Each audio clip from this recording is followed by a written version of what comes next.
Sivan back, yes, and today I'm gonna talk about a topic that Microsoft has done that I really hate. First up, my PC that I record videos and play games on are 10 years today. It has survived a decade. That's actually pretty nice for a PC, I gotta say. You can see on the screen now what my PC specifications are today, compared to what it was when I bought it back in 2015. You can see I have an i5 7400 CPU in it. The clock is 3 GHz. The RAM is 16 GB. The graphic card is a KFA 1660 Ti with a VRAM of 6 GB. And it runs Windows 11 Home. SSD is a little bit on the smaller side, but I'm gonna upgrade that later down the line. This is a 256 GB card. And you can see back in 2015, it only had one stick of RAM, 8 GB. The graphic card was a 1050. Operating system was Windows 10 Home.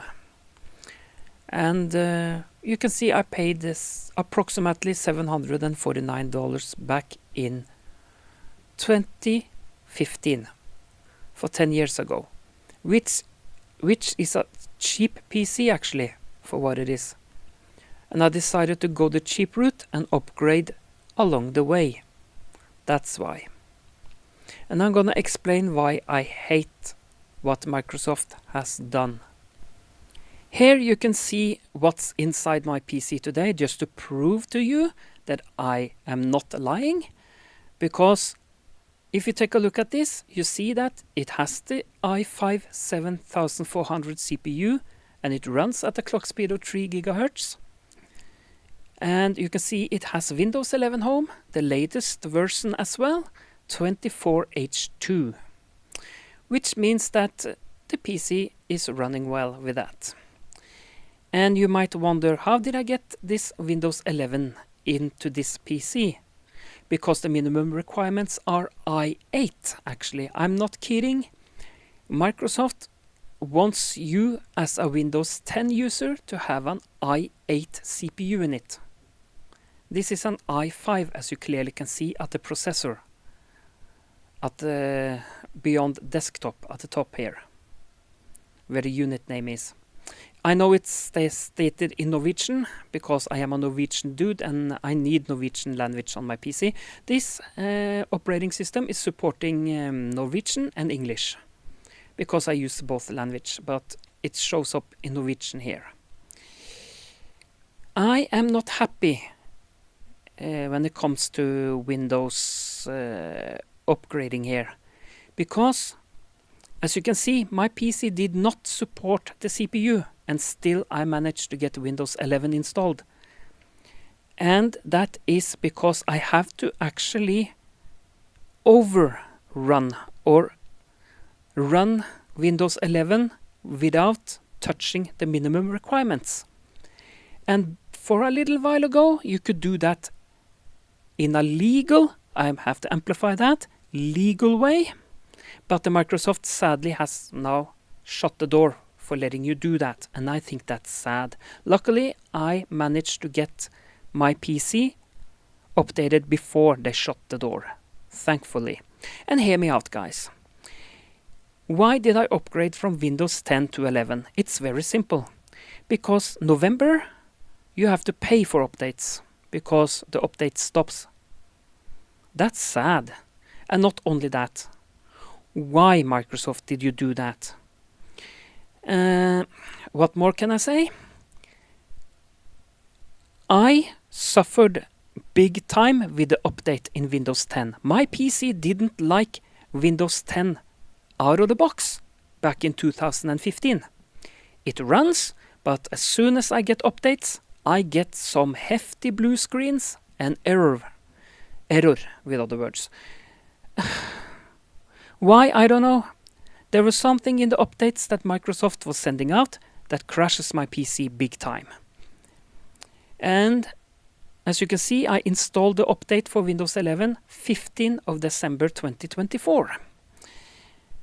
That's was the day I had enough of Windows 10. I was fed up with Windows 10 and I decided this PC is 10 years old. I have nothing to lose at all to upgrade this to Windows 11 despite it doesn't fulfill the minimum requirements. But my PC luckily supported it TPM 2.0, the trusted platform or whatever it is. I don't know so much about it, but it supported that. So the only thing my PC didn't support was the CPU. Alright, then I thought to myself, let's upgrade. I have nothing to lose. If it wouldn't update, I would buy a new PC.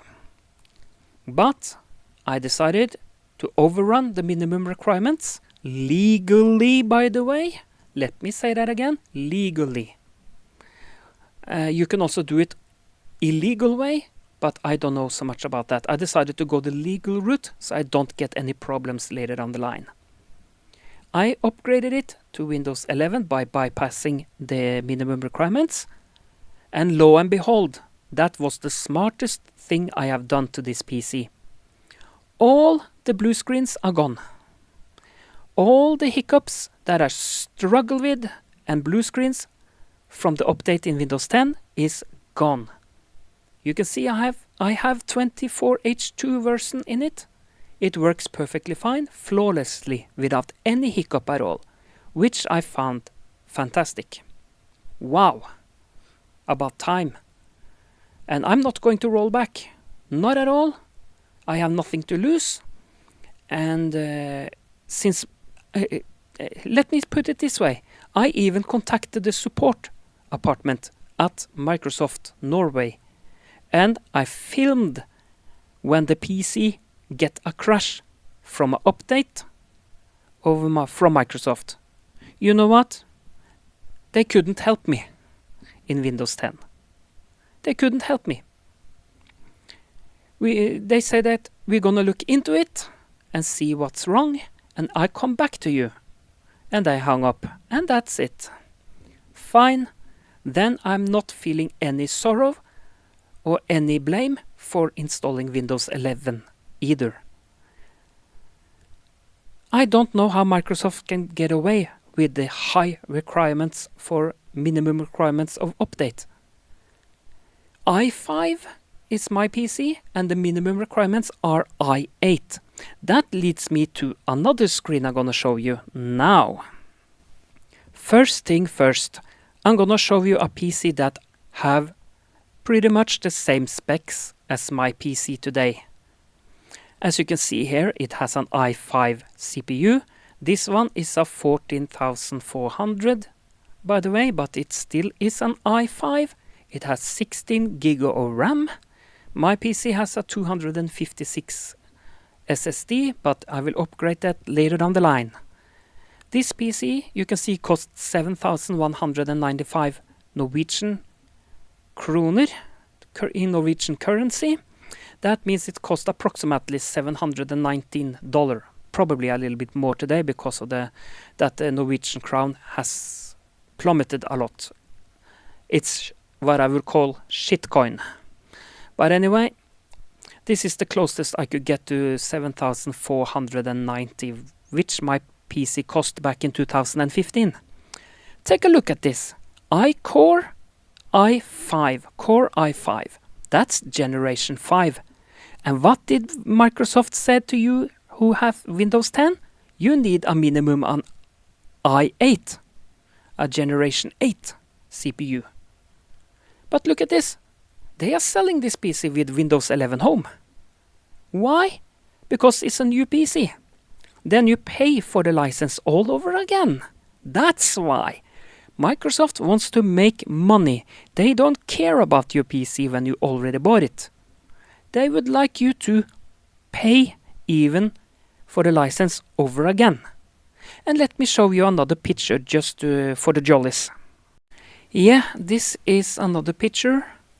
Here you can clearly see it has Windows 11 Home, and this has a i3 processor inside. The RAM is the same, but it has generation 3 CPU inside. i3. And the minimum requirement if you have Windows 10 is i8. Can somebody explain me that? I'm confused. Simply as that. In this picture you can see my PC front and back. There is a reason for that, guys. Because I'm gonna point at something here. Look at the design of this PC. I love the design. That was the selling point for this PC, is my guess. That's why I bought it. You can see it has a DVD burner inside, and you can see that it has a secondary tray at the front, and the regular tray is at the back. And you can see it says optical drive at the front, and if you push at the right button, you can open and put in a CD that you want to burn or read from. And you can see that the design is pretty on this one here. It's futuristic and very nice. USB 3 and USB 2 input at the front. USB 3 is at the left side. USB 2 is at the right side. And in the middle you have a SD card slot, which you can put in your SD card slot from your camera, for example, and get videos on your PC. Look at the nice power button. It's big, close to 8 centimeter big, so I think it's pretty neat. And as you can see at the bottom of the screen here, I have a tip for you here. Remove this to get more airflow to the graphic card. It helps a lot. More airflow you can give it, the better it is, because this PC doesn't have a front ventilation. That means that you can see the squared lines here, the circle. You have to take away the ports that says plus on it, so you can open and get more airflow out. Because the graphic card is the fans on the graphic card are at the bottom, and there are no front ventilation on this PC. So you have to take away those two plates that says plus on it, and I will also recommend you to unscrew the lid at the right side as well to even get more airflow. It helps a lot for the graphic card because then it can push the hot air out, and it can also push the hot air at the side of the card. And I can also tell you that when I played Goat Simulator 3, I checked the temperature on the card, and it managed to stay between 30 and 40 degrees on Goat Simulator 3 and Remastered, so that's fine. The graphic card is happy if you take away those panels you see here, because then you give it a plenty of airflow. So now you know. I hope you like my short review today, and I can tell you that more reviews are coming up very soon, and it will also come more game reviews very soon, okay? Be patient with me, guys, more is on the way. Thank you for watching my channel, thank you for subscribing, and I'll see you soon, okay? Take care, stay awesome, guys.